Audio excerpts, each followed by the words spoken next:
এখন যেটা বলবো একটু কষ্ট করে বুঝবেন, তাহলে এই টাকা পয়সার অভাবের চক্র থেকে বের হতে পারবেন। যখন মানুষ বলে যে আমি লাখ টাকা বা কোটি টাকা কামাতে চাই, তারা তখন এটা ভেবে এই কথা বলে না যে আমি লাখ টাকা বা কোটি টাকা কামায় সেটা ইনভেস্ট করতে চাই।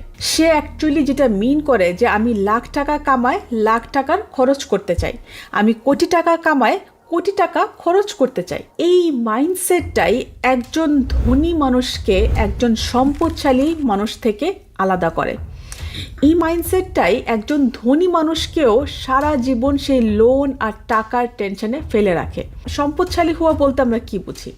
সম্পদশালী হওয়ার অর্থ হচ্ছে আপনি যে টাকাটা ইনকাম করছেন সেটা আপনি আপনার সময় বেঁচে করছেন না, আর দ্বিতীয় আপনি সেই ইনকাম লোক দেখানোর জন্য করছেন না।